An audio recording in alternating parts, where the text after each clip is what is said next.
smiled again. Head up, girlie. You know it. You keep kicking cancer's ass.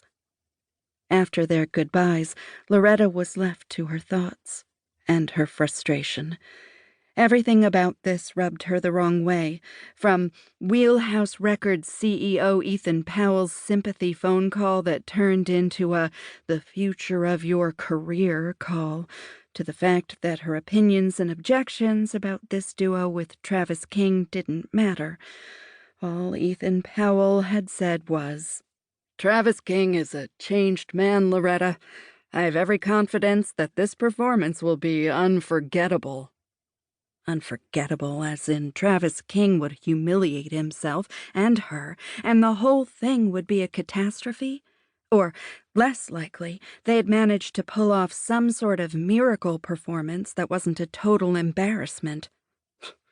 A changed man, my ass. Mr. Powell was wrong, plain and simple. She didn't need to spend 5 minutes with the comeback king to know a leopard didn't change its spots. Travis King lived a gilded and entitled life, had more good looks than common sense, and fans who'd defended him even after that damning video had taken over every social media outlet on the planet. If he could still be loved after that, why change? He wouldn't.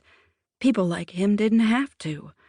The fact that she was standing here eyeing the King's wall of success with Wheelhouse Records in preparation for this disaster-in-the-making performance proved that. Margot had an infinite wealth of wisdom she'd dispense at appropriate intervals, something Loretta could sorely use at the moment. Likely, Margot would use one of her go-to sayings like, "Never let a bad situation bring out the worst in you." Or another favorite, "Learn to pick your battles." Bottom line, Travis King wasn't worth the fight. "Loretta, glad you could make time to meet with us." Hank King was headed her way, all smiles. Hank King. Of course. Her throat had gone bone dry because, well, this was the Hank King. She didn't want to get starstruck, but Hank King. Growing up, his albums had become the soundtrack of her life. There wasn't a Hank King song she couldn't play, or a lyric she didn't know by heart. "Thank you for this opportunity." Hank cleared his throat. "I'm pretty sure we should be thanking you," he said, stepping aside. "For his son.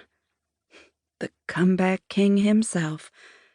Travis King in person was ridiculously good-looking. It was fact. Everyone knew it, including Travis King. Be nice, be charming, smile for Margot. Show them what you're made of. Show him what it means to be a serious musician. "Loretta, it's good to see you," Travis said. "I'm sincerely sorry about Johnny."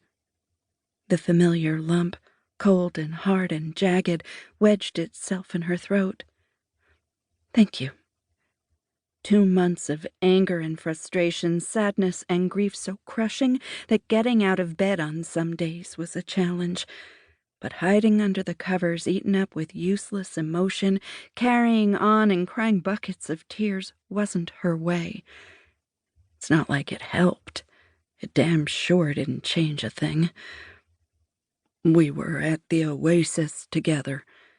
Several of Travis's trademark tousled dirty blonde curls fell forward onto his forehead as he spoke. "Last year."